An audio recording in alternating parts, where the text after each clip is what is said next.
And I think, damn, the ghetto bird. I am your comadre Maria. And I am your comadre Lucia. And this is Comadres Adulting.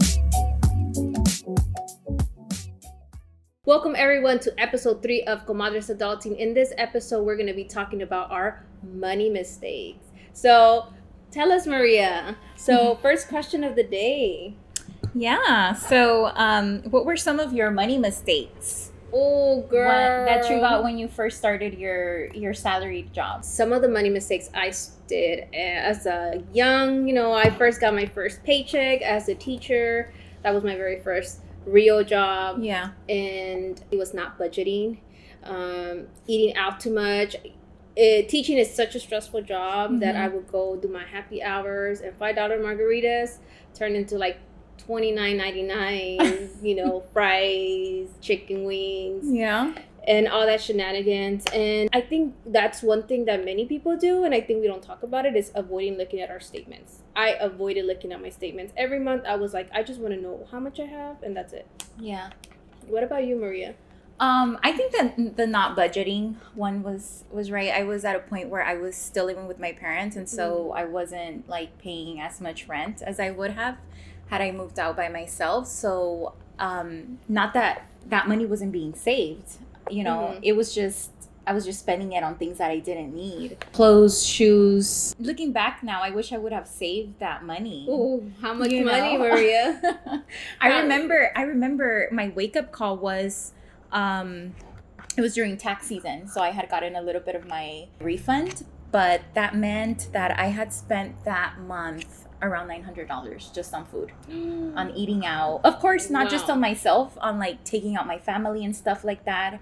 I do know that one of my love languages is gift giving, and it's, so that means that I like taking out my parents. Like I show my love through exposing my parents through like different foods and stuff like that. But that also means that it's taking a big hit on my bank account. For sure. And that was the same thing, eating out too much, because I was taking out my siblings. So I'm the eldest of 4. Just imagine, like me, myself, right now, eating out is like $10, $12.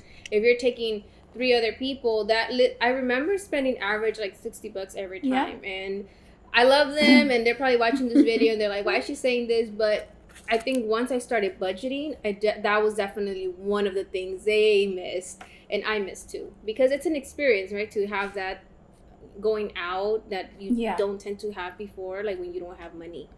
So eating out too much, not budgeting, using credit card. Oh. So I got my first credit card my second year in college, and the reason why I got it was because I wanted to build credit, right? And so we know that the longer credit history you have, the better your credit score is. So thinking that I wanted to build my credit, but I also didn't use it wisely, right? So just because there was money available, that didn't necessarily mean that I could afford what I was paying for, right? What's a really good quote we saw today? Today we got I sent her a quote through Instagram. So it says, just because you can't afford the payments doesn't mean you can afford it. Even though, because we buy something that's like, what, $200, we're like, I can make this payment of $30 for the next 8 months or so.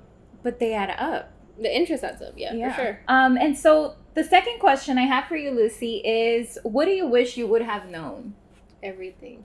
I think definitely Maria is my roommate, and she knows how into personal finance I am. I'm going to shout out so many people next time on Instagram that you should follow. All the Latina. I don't know if you noticed, it has changed me. Like, I don't use my personal Instagram anymore. I use like my financial journey Instagram. Which is? Oh, the Hood Invest. So follow me at the Hood Invest on Instagram, and I just follow all these amazing Latina and Black women that are in their personal financial journey. And once I got into that journey, it changed my life. I was like, what? I've been missing this my whole life.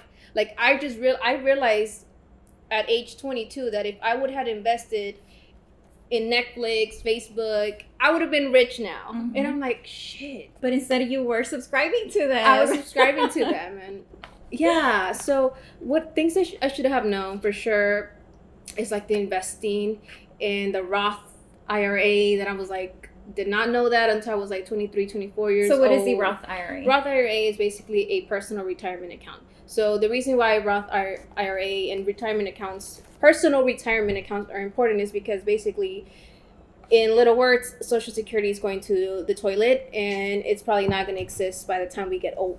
So we have to be our own retirement accounts. We cannot rely on the government to like give us this money, and like just the pandemic has taught us that like the government is not here to help us or save us. If you're 18, you can already start investing, and I think that's one of the mistakes I personally did, where if I could go back, I would have already invested that since I was 18. And I struggle with that, to be honest. Like, I know the power of investing, and I want to be in a space where I'm able to prioritize that, you know, but at this moment in time, I am still in my debt-free journey, right? But there's also this, I have to get into a different mentality where it's like, Maria, you're not going to see the fruits of your labor right now or in 5 or in 10 years, and that's okay. But you know what? When you're 67 or something, you're going to have enough money on the bank where you're going to live comfortably and not depend on Social Security, right? But it is a mindset that you have to get into. And I feel like it's so hard to get into that mindset because we grew up low income. Yeah, and because we grew up living paycheck to paycheck. And I think if it wasn't because we finally got our personal financial act together, we would have still be living paycheck to paycheck. Yeah. So that's actually one of the things that I wish I would have known, to save at least 10% of every paycheck or any amount of money that comes in, and put it away in a savings account, right? And I mean, I understand why this happens. I grew up in a household where my parents did live paycheck to paycheck. So it was the little disposable income that there might have been. It was like, treat yourself. Like, treat yourself, right? That culture of like, go get Nikes, let's go out and eat, you know? But you can't blame that type of culture because our parents work so hard. Like my mom, she's like, when I see these shoes that I like, I'm gonna buy them. Why? Because I work so hard, and this is the little bit of money that I have. Right. So we were taught that, because I remember that going into my first salary job, like I treated it as if I had all of this money and I didn't need to save any. Right? I don't know if you saw one post that I post on my Instagram, the Hood Invest Again, was the American dream that most of our parents had was to buy a 3-bedroom home and have $50K in the bank. That was like what the American dream of our parents was or is still. Because I think at least for a lot of parents is to make a lot of money, buy their home, and then leave. Yeah. And that's because comparing what poverty is here in the U.S. to what poverty is in a third world country looks very different, right? So even though people are struggling here, you know, as immigrants with no benefits, a lower paying job, you're still better off here than what you would be if you were in their own country. So I do see what you're saying there. Yeah, but also talking about how like debt is normalized, right? Yes. So you know, if let's say that someone has a good credit score, and the bank is willing to refinance you a car of, I don't know, 30K, like that's what people go for. And you know, but in reality, like it probably would be a better idea for them to buy a car cash or something like that. So that's also another issue that I wish I would have learned, is for that not to be normalized. Right. One family member recently bought a car, sort of had to have a conversation about how buying it cash would be a better option than them financing it through a dealer. Yeah. And all the interest they have to pay. I mean, if you have the cash, I mean, that's the culture capital that Latinos have, is that people tend to borrow from their family members, right? And at no interest, for good or bad, right? No condinas. Yes. So I think it's easier for people to just borrow money from and not everyone has family members, right? But just like the advantage of sometimes having people who can lend you money for a short period of time, instead of like putting yourself in a situation where you got to pay for a car or whatever other stuff you need to buy. So what is something that you have learned? I think once I enter the personal debt-free journey, how I have the power to change the course of the future generations in my family. And I think that's like super powerful thing to do. And I think this is why it's so important for us Latinos, women of color, to start taking control of like our finances and like realizing like that we are worth a lot, and that we are able to change the destiny of our generations. Like, are they going to be living maybe not paycheck to paycheck, because I don't think I'm living paycheck to paycheck anymore, right? But definitely, like, are they going to have an account where if they ever need something, I left that for them in like 50 years from now? And I think that's something that a lot of like either affluent people do or white people tend to do. Right. Yeah, for me it's the same. It's breaking cycles, right? So as I have shared in the past, like I did grow up in public housing, and so what you see in those spaces is generational poverty. So not only do you see that perhaps your generation lived there, but also like your parents or your grandparents, you know, and that unit is just passed down from generation to generation.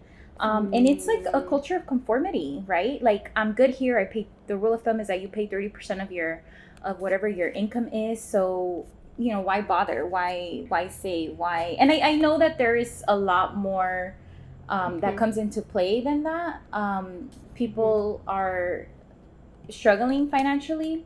But breaking those poverties are extremely important, you know. Yeah, those cycles. And it's not necessarily the fact that you're moving out of the hood. It's just that you are going to places, right? You're going to save up that $20,000 down payment for your first house. You're making those moves that are necessary in order to set up what like what you said, Lucy, with your future generations. And to me, that's really powerful.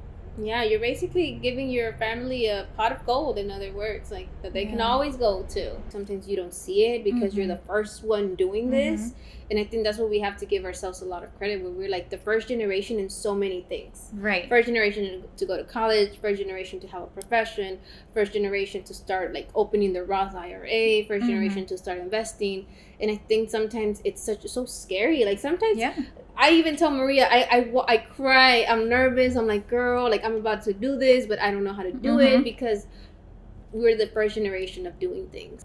But with that said, there's also a lot of responsibility on our behalf, right? So like whenever there's an issue or something like that, we are the person that people go to. Yeah. Just because they think we're better off or something like that, or doing a little bit better than perhaps one of our other family members. Yeah. So there's a lot of responsibility, and it's hard to say no sometimes, but I think that's also something that I have learned, and that I'm still navigating the process of putting boundaries financially, just because I don't have all the money in the world, and I'm not always going to be able to do favors and stuff like that. Yeah, for sure. But I think that one takeaway that I have from just making the past money mistakes that I did is that I don't regret it, because I didn't know what I didn't know, right? Had I not done these mistakes, I wouldn't have came to the conscious realization that I was messing up, that I was managing my money wrong, and I probably would have still been in that cycle, right? So so there's value in messing up and failing in at least 2 to 3 years that I did, right? Because now I'm able to see all the lessons that I learned.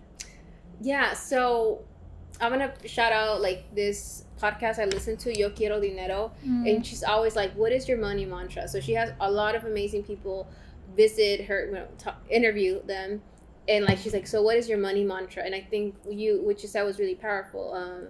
You didn't know. You don't know what you don't know. You don't know what you don't know. Right? That's and that can be applied to so many things. I mean, we can apply it to healing. We can apply it to your test. I didn't know what I didn't know. You know, but we're constantly learning and developing as humans, making goals, right? And trying to reach them, and setting this game plan. And something that I want to be able to do is become financially independent. As a woman too, it's super important. I know that in the future, I want to have a partner who also shows up and is able to be financially stable, but that doesn't mean that I'm going to rely on them, right? She said #independent. Like I want to be able to know that I can provide for my family, you know, regardless of who I end up with. Yeah. So my money mantra, and I guess life mantra too, is I am not my past mistakes. I am not my past financial mistakes. I am not my past, personal mistakes. You make mistakes, and once you decide to change that course, you're no longer that. And I think sometimes it's hard for people to see that. Because they're like, well, you used to like to do this. And I'm like, well, you know what, sweetie? I am not that. Let me reintroduce myself because I am not that last person you met.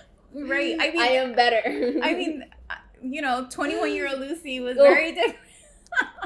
24-year-old. 25-year-old Lucy does not want to go out on a Friday night. No. But yeah, so this is our end to this episode, money mistakes.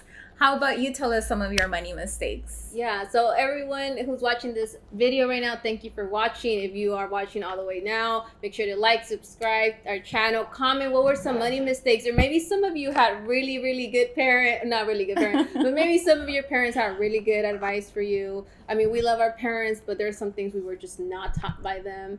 Also, shout out to Wendy for giving us these amazing Starbucks cups. They're customized with our logo, and we just drinking our cucumber tea. So thank you for watching, everyone. Thank you for tuning in, everyone. If you have any questions, comments, or want to share your experience, please do so by emailing us at comadresadulting@gmail.com.